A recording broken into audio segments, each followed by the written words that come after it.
Fala pessoal, tudo bem com vocês? Espero que esteja tudo certo. Sejam bem-vindos a mais uma aula nossa de filosofia. Estou eu aqui, professor Noé, e já logo de cara falo para vocês que qualquer dúvida, qualquer curiosidade, se quiser trocar uma ideia, tá disponível aqui meu Insta, a gente conversa. É só mandar uma mensagem lá. Tranquilo? Gente, hoje vamos falar da nossa unidade 9, que dá início, ou melhor, a unidade 8. A aula passada deu início à nossa apostila de número 2. Juntamente com a apostila de número 2, a gente dá início a um novo eixo temático. Como a gente falou lá no começo, a nossa divisão das aulas e dos conteúdos a gente dividiu e fragmentou em eixos temáticos. Então a gente vai agora explorar o eixo político, que é aquele estudo que ensina as relações de poder e de dominação, enfim, que a gente vai ver ao longo da história e os principais autores e mais relevantes autores que comentaram sobre a política e a forma de se fazer política.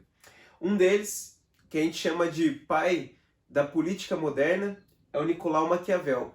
A nossa última aula foi sobre Platão e Aristóteles. Pode ser que você não veja muita ligação, mas o Maquiavel é um cara que rompe com tudo aquilo que foi falado na última aula. Isso a gente vai entender por quê e por que ele é chamado de pai da política moderna, qual que é o seu contexto, onde que tudo isso aconteceu. Vocês podem ver que a gente tem um salto histórico bem grande, a gente veio para 1459, 1527. Os nossos dois últimos autores eram lá de antes de Cristo, na Grécia Antiga, mas é porque as contribuições relevantes elas vão sendo pinçadas ali ao longo da história, certo? Vamos lá então para o nosso querido Maquiavel. Maquiavel que é um autor italiano, mas a Itália no contexto do Maquiavel não era especificamente a Itália. Ainda é aquela botinha, aquele pedaço de terra, mas a Itália ela era toda fragmentada. Então, uma das províncias da Itália era Florença, e foi lá que o Maquiavel nasceu. O Maquiavel, que é chamado de pai da política moderna, além de ser filósofo, historiador, ele foi diplomata. Essa função é muito importante para a gente entender um pouquinho melhor a sua obra e as suas contribuições para a política. Vou dar um salto aqui e antes de iniciar o Maquiavel especificamente, o eixo político, a gente pode até pensar que, poxa vida, não gosto de política, é só corrupção, o Brasil não tem rumo na política, o Brasil não tem destino, mas eu preciso te dizer que tudo que você faz na sua vida, no seu dia a dia, na sua rotina, envolve política e é político. Desde o ônibus que você pega, a água que você bebe, a descarga que você dá e para onde vai, até as suas coisas que você faz no banheiro, o lixo que você joga fora, a luz que você acende, tudo isso envolve política e é político.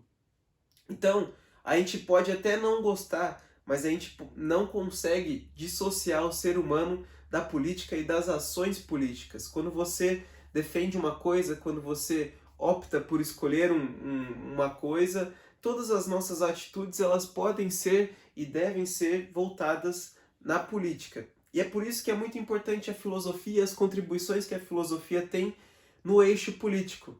A filosofia começou a questionar várias coisas, ela derrubou alguns tabus na política, ela quis entender de fato por que algumas coisas acontecem e por que algumas resoluções não são talvez as ideais ou por que a gente não toma um outro caminho para a nossa política.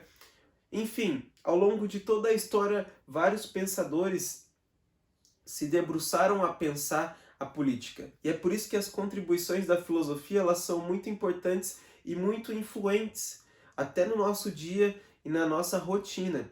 Quando a gente pensa em uns erros cometidos lá em antes de Cristo ou os erros cometidos aqui na Itália, antes mesmo da unificação, e por que a gente não pode aprender com esses erros ou tentar trazer alguns questionamentos antigos para a nossa realidade?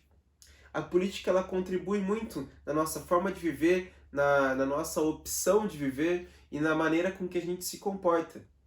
Ela diz muito sobre a nossa sociedade e sobre a forma com que a gente quer o nosso futuro e a nossa próxima geração e a nossa próxima sociedade. Enfim, deixando essa parte um pouco à parte, mas sem tentar, né, dissociar ela, porque tudo isso está ligado ao nosso dia a dia, a gente vai ver um autor que fala sobre política, o Maquiavel. O contexto histórico dele é muito influente em toda a sua obra, porque, como eu falei, ele era um cara que era diplomata, que foi historiador, que foi filósofo, que a sua contribuição é única para a filosofia, tanto que ele foi chamado de pai da política moderna. Bom, entendendo um pouquinho do contexto, como eu falei, a Itália ela era fragmentada, então ela era dividida em vários reinozinhos, que a gente pode chamar de províncias, onde cada província tinha as suas próprias regras, as suas próprias normas, o seu próprio funcionamento, que nem sempre ou necessariamente era igual ao funcionamento de outra província. Essa fragmentação da Itália, ela exigia muita diplomacia, e essa função de diplomata que o Maquiavel ocupou fez com que ele atuasse e interagisse com várias pessoas e com várias províncias.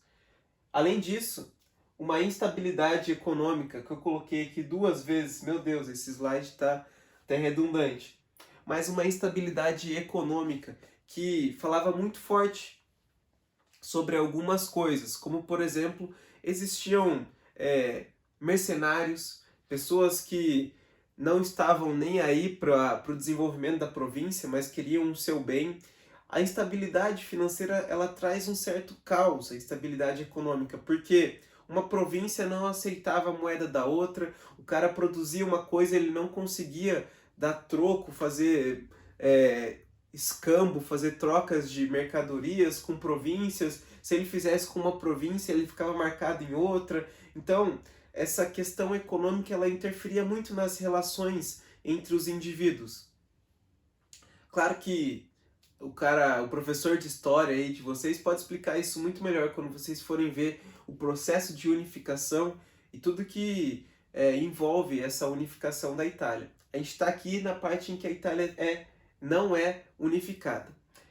Mas existia uma força que era bem imponente, quase que em todas as províncias, que era a influência religiosa. A igreja, inclusive, que tinha um grande poder econômico, então ela tinha uma certa dominância e uma influência muito grande em várias províncias, e isso fazia com que ela determinasse as ações que os príncipes iam tomar, as medidas que podiam ser tomadas em certas províncias, até mesmo ajudava e auxiliava a fazer alguns acordos. A igreja era muito forte. Claro que para ela te ajudar, você deveria impor a sua religião, você deveria adotar a religião cristã que a igreja queria. Para isso, as pessoas deveriam seguir os mandamentos, acompanhar a rotina da igreja. Enfim, a questão da igreja ser forte é importante. A gente vai tentar entender agora como que veio esse livro do Maquiavel. Bom, o Maquiavel, como eu falei, era um diplomata. Ele vivia na província de Florença. Vamos supor, vamos aqui tentar te explicar de uma forma bem simples, que na província existia uma família dominante. Quando o Maquiavel era o diplomata, veio uma outra família, os Médici, tomaram o poder. Como o Maquiavel era um cargo de confiança, um diplomata, eles entenderam o Maquiavel como uma ameaça ao novo governo, às novas normas que estavam sendo estabelecidas, e exilaram o Maquiavel. Não exilaram para fora da província, mas deixaram ele preso numa casa, numa fazenda, uma prisão domiciliar. E foi lá, nesse momento em que ele estava preso, que ele escreveu o livro O Príncipe. Além de escrever esse livro, ele dedicou esse livro para o chefe da família Médici lá, que é o Lorenzo de Médici, a fim de tentar trazer uma amizade, uma homenagem, algo que pudesse restabelecer e que ele pudesse ser solto lá daquela prisão que ele estava. Enfim, é o básico do contexto, é isso. A gente fala que O Príncipe é uma obra que rompe com o pensamento político antigo. Por quê? Bom, O Príncipe ele é um guia político. Ele vai trazer várias instruções, vários exemplos, várias medidas que já foram tomadas, várias formas de governo que existem, várias maneiras de se governar que existem, tentando exemplificar, tentando contextualizar o simples fato e o ato de exercer o domínio, de exercer o poder. Tudo isso instruindo um príncipe, como se ele fizesse um manual de instrução, um guia, uma receita, que se você seguir esses passos, ou se você pelo menos se instruir por esses passos, você vai conseguir o objetivo do livro. Então ele vai falar em como se chega ao poder, como conquista o poder e como se mantém no poder. Isso muito gira em torno do principal objetivo do príncipe, que é a obtenção, ou seja, conquistar, e além da obtenção, a manutenção do poder. Então, não basta você conquistar o poder, você precisa se manter. Então, a gente tem aí o contexto do livro mais ou menos. Agora a gente pode sim tentar sintetizar mais ou menos a ideia que o Maquiavel trazia para essa figura desse príncipe. Então agora tudo a gente vai falar algumas instruções e algumas medidas e fundamentos que o príncipe pode seguir no seu governo. Vamos lá. Eu coloquei aqui 4 fundamentos que um príncipe segue ou deveria seguir segundo o ponto de vista do Maquiavel. Os 2 primeiros, realismo e laicidade. O que isso quer dizer? O Maquiavel ele rompe com o pensamento antigo. Além de romper com o pensamento antigo, ele rompe com a ética e a moral cristã, religiosa vigente. Por que isso? Como eu falei, o Maquiavel ele era um diplomata. Então, nos seus trabalhos de diplomacia, interagindo com outras províncias, ele percebeu que existiam pessoas que passavam as províncias para trás, pessoas que só pensavam no dinheiro, que traíam as alianças, que faziam falsas alianças só para passar a perna em outras pessoas. Existiam mercenários, exércitos de mercenários que poderia estar sendo fiel a um príncipe hoje, mas caso algum outro príncipe viesse e pagasse mais, eles não serviam mais aquele primeiro príncipe. Então, a realidade política ela não era tão boazinha quanto se falava, por exemplo, nos testamentos, onde você não poderia mentir, onde você deveria seguir a moral cristã, não pode passar uma pessoa para trás, não pode furtar, não pode enganar. Quando você vai sentir realmente o que está acontecendo, como foi o caso dele, trabalhando como diplomata, ele percebeu que as relações não eram bem assim. Então, ele faz uma fragmentação, uma divisão entre a parte moral, ou seja, a ética, os costumes e as normas cristãs, elas não necessariamente precisam estar ligadas à forma de exercer política e à forma de se fazer política. Então, ele faz esse rompimento. Olha só, com isso, ele afirma que o príncipe ele precisa se afastar de pensamentos especulativos, éticos e religiosos. Laicidade quer dizer que não necessariamente eu preciso de uma única religião ou seguir um único fundamento. Eu posso encontrar províncias que têm um pensamento religioso diferente e não necessariamente por conta disso eu preciso atacar ela, eu preciso punir ela, eu preciso destruir. Talvez eu possa construir uma aliança. Mas a parte do especulativo é algo importante, porque ela diz respeito à nossa última unidade. Quando a gente fala do Platão e do Aristóteles, os dois, eles elaboram conceitos utópicos, onde a gente cria uma cidade ideal, a gente cria um modelo de felicidade que deve ser buscado. Então, é preciso sair um pouco desse campo especulativo de simplesmente só elaborar uma cidade onde cada um cumpre a sua função, onde cada um vai cumprir, onde vai dar tudo certo, e pensar no que está acontecendo e na realidade. Porque não necessariamente a pessoa vai querer trabalhar como guerreiro, porque ela pode morrer. E aí ela vai pensar no seu interesse pessoal e não vai pensar no interesse da cidade. Pode acontecer isso. Mas no campo especulativo, no campo utópico, as coisas funcionam muito bem. Então é por isso que é preciso realismo, colocar as coisas para o campo da realidade, trazer as coisas como elas funcionam na prática. O mundo especulativo ele pode ser muito bom e pode ser buscado, mas não necessariamente ele vai ser alcançado se a gente não olhar para o que acontece na nossa realidade. Então o príncipe ele precisa seguir e olhar de forma realista para o mundo à sua volta.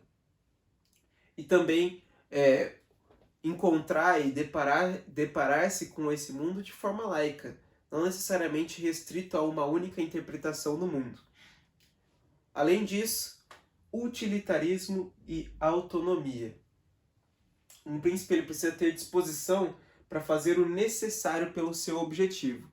Então, um príncipe ele precisa fazer o que for preciso e o custo que custar para alcançar o poder e manter-se no poder. Seja sendo temido, seja sendo amado, seja atacando vários vilarejos, seja através de ameaça, independente disso.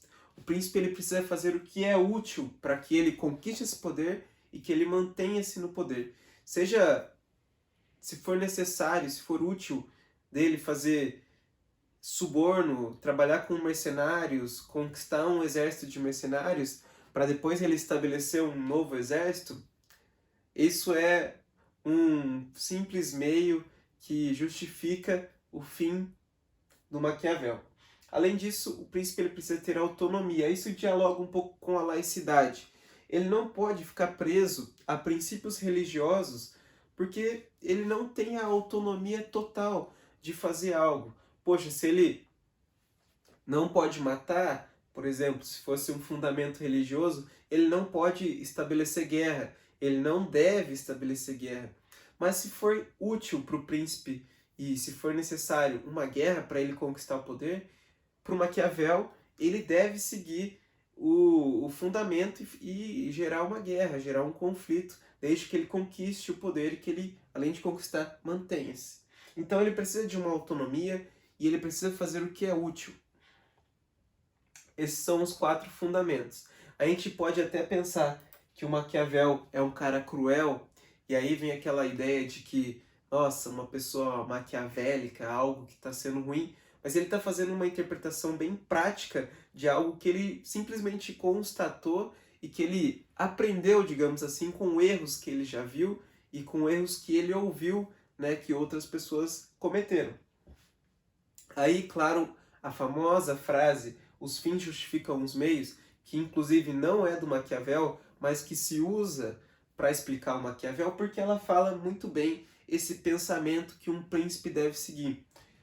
Os fins, no caso, obter o poder e manter-se no poder, ele justifica qualquer outra ação que você precisar tomar e qualquer outra medida que você precisou para chegar a esse poder. Seja matar, seja roubar, seja fazer qualquer coisa. Para Maquiavel não interessa, você precisa conquistar o poder e você precisa manter-se no poder. E aí vem, claro, que o dilema entre um príncipe, ele deve ser temido ou deve ser amado? Ele deve seguir a moral ou ele deve seguir os seus pensamentos? Enfim, são vários dilemas que o Maquiavel coloca em xeque. Mas para esse caso desse meme aqui, que ele anda de mãos dadas com o amado, mas fica de olho no temido, é porque de fato o Maquiavel ele fala, levando em conta aquela questão do utilitarismo, que um príncipe ele deve ser amado se possível e temido se necessário. Então, se for possível você conquistar o poder através do carisma e as pessoas amarem você, tudo bem. Mas se porventura acontecer alguma coisa, alguma atitude sua desagradou as pessoas e você é temido e você deixa de ser amado, então que você seja temido para que as pessoas continuem subordinadas ao seu poder. É preciso fazer realmente o que for necessário para manter-se no poder. Esse dilema entre política e moral é a principal contribuição, não só o dilema, mas essa fragmentação entre a moral e a ética e o pensar política é o que faz com que, é a principal contribuição que faz com que a gente afirme que o Maquiavel é o pai da política moderna, porque a política ela deu um salto do campo especulativo, do utópico, do desejável, das coisas no campo especulativo, para aquilo que está apegado ao real, para aquilo que acontece, para aquilo que é necessário ser feito. Além disso, características importantes que a gente precisa destacar de um príncipe que a gente não pode esquecer. São duas coisas muito importantes. A primeira é virtude e a segunda é fortuna. Vamos falar primeiro da virtude. A virtude, ela é basicamente o conjunto de habilidades de um príncipe. A virtude, então é um príncipe virtuoso, ele precisa ter virtude, ele precisa ter habilidade, ele precisa ter conhecimento sobre diversas áreas que envolvem a política, seja economia, seja história, seja até mesmo conhecimentos do seu próprio terreno, da própria geografia do terreno, que vai te trazer vantagens ou que pode trazer vantagens, sobre administração, sobre políticas que podem ser adotadas, sobre poder militar e bélico, tudo que um príncipe tem de habilidades e de conhecimento em uso do seu governo, em prol do seu governo e da sua manutenção do poder, ela consiste e está ali agregada na característica virtude. O Maquiavel fala o seguinte: um príncipe virtuoso é um príncipe que soma a força do leão e a astúcia da raposa. Não basta ser só forte se você não é esperto. E não basta ser só esperto se você não tem a força para se impor quando necessário. Então ele fala que um príncipe virtuoso ele trabalha muito bem e balanceia muito bem a força e a astúcia. Continuando, a fortuna. Em homenagem aí à deusa romana Fortuna, ou até mesmo a roda da fortuna, que a gente pode ver aí, enfim, eu não consegui colocar uma imagem aqui, peço desculpa, mas a fortuna ela é a sorte, ela é o acaso. Essas duas coisinhas, a virtude e a fortuna, elas estão em uma constante disputa, digamos assim. Já eu explico melhor um pouco sobre isso. Mas a fortuna, ela é a sorte, ela é o acaso. A fortuna é o conjunto de circunstâncias incalculáveis. Então, a fortuna ela pode ser uma grande tempestade que aconteceu, uma grande doença que se espalhou na sua província, problemas estruturais, sei lá, um terremoto que acontece, ou até mesmo uma seca que acontece na sua província. A fortuna é o acaso. A fortuna ela pode te premiar, mas ela também pode te prejudicar. Isso tudo pensando na deusa Fortuna, certo? Então, para tentar sintetizar esse raciocínio da virtude e da fortuna, são dois elementos muito importantes, por favor, não se esqueçam deles. A virtude é o conjunto de virtudes que um príncipe tem, e a fortuna é o conjunto de circunstâncias incalculáveis que podem acontecer. Para um príncipe ser virtuoso, ele precisa não ser vítima da fortuna. Um príncipe virtuoso, ele é preparado, ele é estudado, enfim, ele é precavido às constantes e incalculáveis circunstâncias que podem acontecer. Um exemplo que eu falo com o pessoal. Um príncipe virtuoso é um príncipe que tem conhecimento do seu território e que, por exemplo, porventura, no rio que fica na beira da sua cidade ou que atravessa a sua cidade, ele tem ali enchentes sazonais, enchentes temporárias, e essa enchente faz com que alague toda a cidade, fazendo com que as pessoas percam suas casas, que as pessoas tenham sua moradia destruída, ou até mesmo com que pessoas morram e sejam prejudicadas por causa dessa enchente. Isso é a fortuna agindo. Uma enchente, uma grande chuva, um temporal, é o acaso. Mas um príncipe virtuoso ele tem que estar preparado e antecipar o acaso. No caso, um príncipe virtuoso seria um príncipe que tem o conhecimento do seu terreno, tem o conhecimento desses rios, e ele constrói diques e barragens para construir alguns canais que vão desviar essa água, para construir, além de canais, plantações que vão ser regadas por essa água que está sendo desviada. E além disso, ele pode estimular a população a construir casas em uma faixa mais distante do rio ou casas que estejam preparadas para as enchentes, caso as enchentes ultrapassem as barragens e o controle que ele já construiu num primeiro momento. Então, além dele estar sendo virtuoso, ele acaba sendo premiado pela fortuna caso ocorra enchente e essa enchente preencha os diques, ele consiga regar plantações, construir, enfim, banheiros, coisas que utilizam na parte hidráulica e do aproveitamento dessa água escoando, para que ele consiga desenvolver, para que ele não desagrade a sua população, para que ele transforme a sua cidade em uma cidade melhor e que ele, além de conquistar esse poder, ele mantenha-se no poder. Então, a virtude e a fortuna, elas precisam estar num equilíbrio?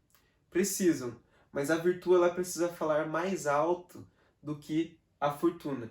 Então, a virtude, um príncipe virtuoso, é um príncipe que está preparado e precavido aos acasos da fortuna, aos acasos do destino e às coisas incalculáveis que podem acontecer.